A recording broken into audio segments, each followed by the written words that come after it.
How are you tonight? Oh, good. How are you? I'm not having to sing or play. It's great.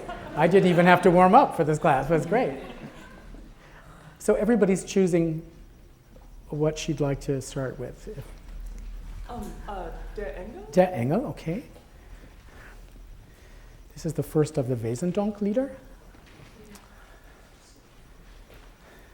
If you come on Thursday night, you'll hear the last of the Wesendonck Lieder. Okay.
So we've heard a lot of Wagner in our lives, haven't we?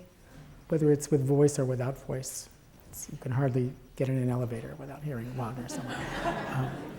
And so we tend to think of it as Sturm und Drang, troubles, you know, all kinds of stuff, the Ride of the Valkyries and all that stuff. And it seems to me that this song, in the middle of itself, when you talk about a troubled soul, das wo bang ein Herz in Sorgen, that's where it's really hand-wringing. Do you guys agree? I got troubles and stuff like that, which is why we need angels to get us out of our troubles, right? But Sarah, that's very small percentage of the song, right? It only goes from das wo bang all the way to Erlösung flieht, and everything around that, before it and after it, is angel music. Uh-huh. So Wagner, granted it's very young Wagner, but there's almost nothing chromatic in the song, apart from that troubled part, you know? And Nate is just playing acres and acres of tonic chord, you know, forever. I guess to show how wonderful it would be if angels really did exist and could make things wonderful for us, you know? So I feel like you're bringing this to pretty much to the whole song. You have a very ample instrument, and I would love to hear you give us less and really fasten on how sweet it would be to have angels in your life, you know? And since you talk about it in past tense at the beginning, when I was a kid, I used to hear a lot about angels. Okay, so I don't know, can you go back? You're not so old, so I don't know if you can go back, but if you could imagine, wow, I was sitting on my mom's knee and she was telling me about angels and all that stuff. Wouldn't it all be with a smile and very angelic sounding? Of course, angelic sounding.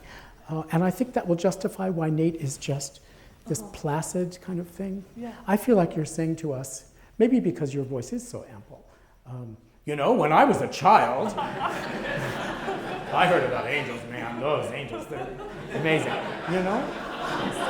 See, let's see if, you know, someone with your size instrument, you really can afford not to give so much all the time, you know? You never want to be guilty of singing louder than you have to sing, okay? Especially in a song like this, okay?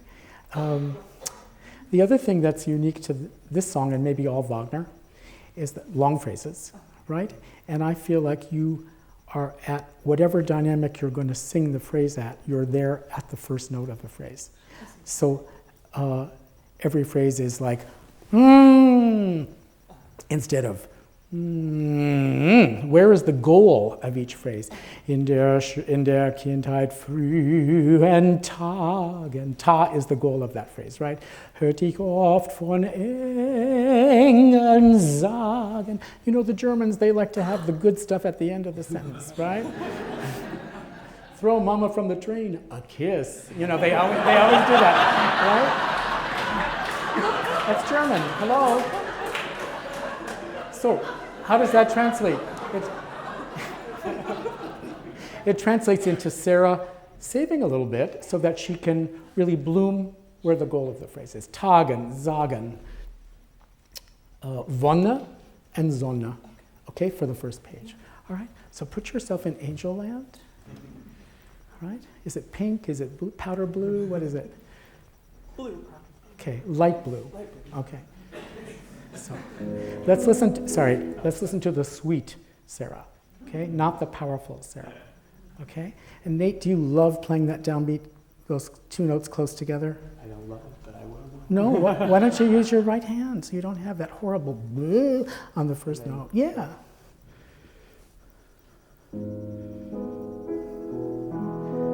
I am sweetness personified. Ah.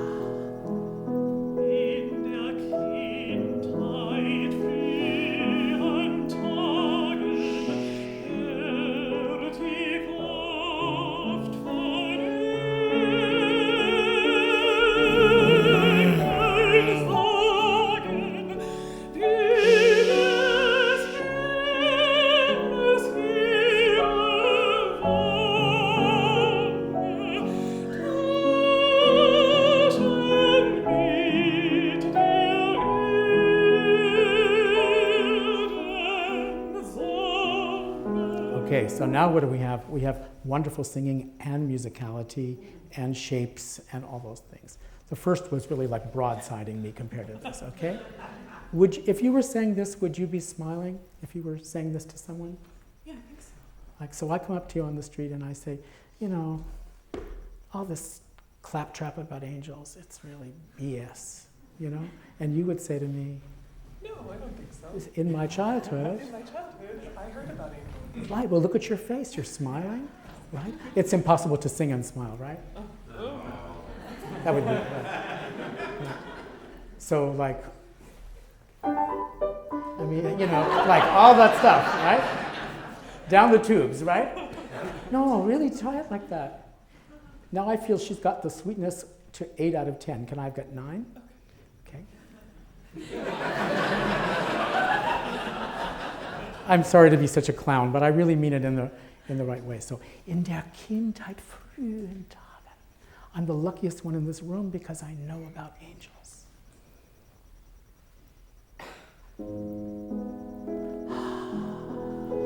How do you feel?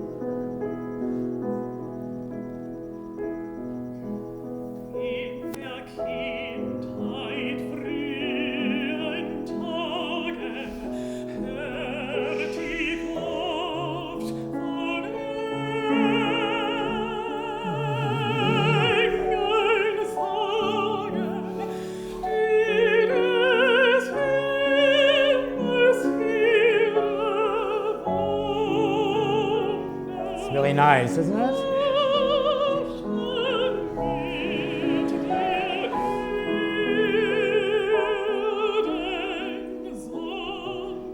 Now you get to do.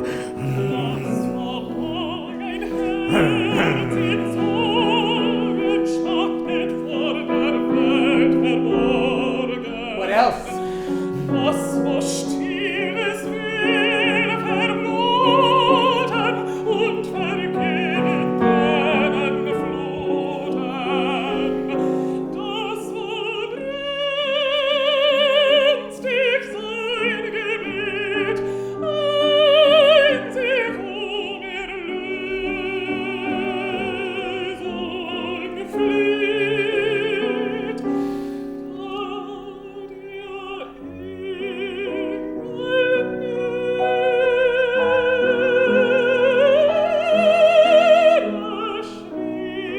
To heaven.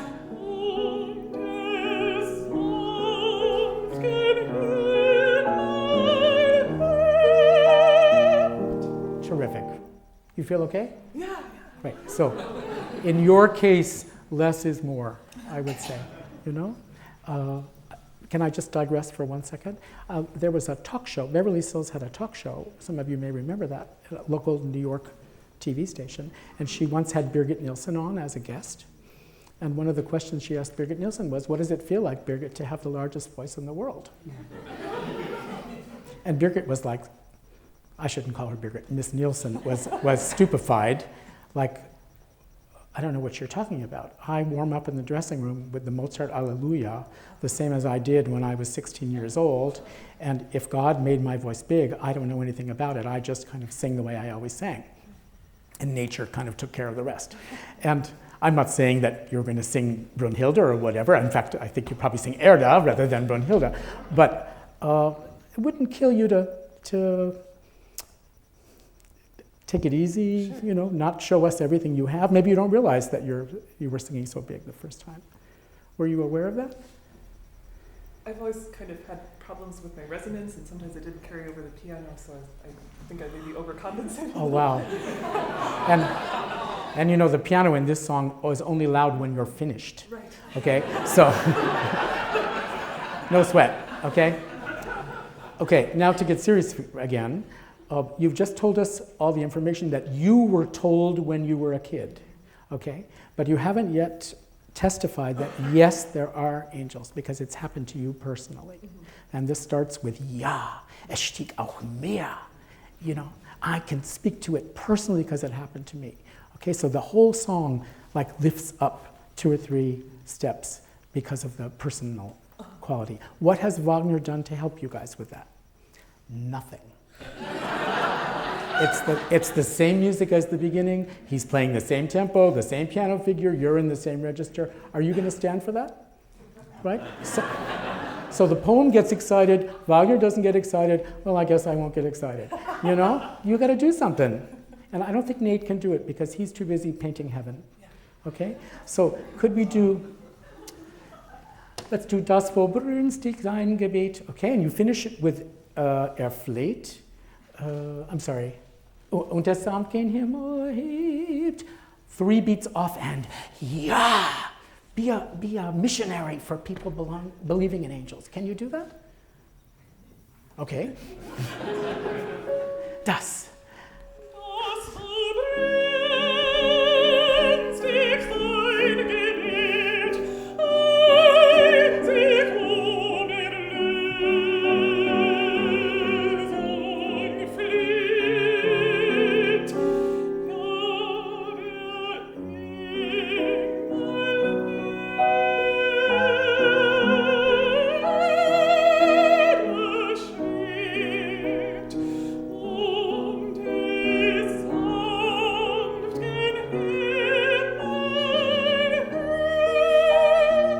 Tell them, everyone.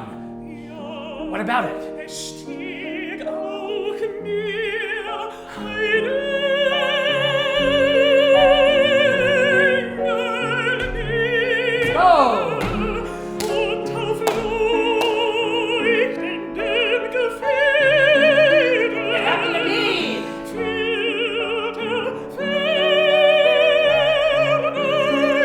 jeden Schmerz meinen Geist nur hin.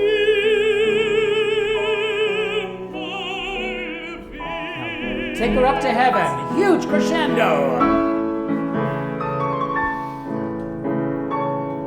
Go with him, Sarah. Don't go away. Everybody in this room has to believe in angels when you're finished. Don't you dare look down. This is Beam Me Up, Scott.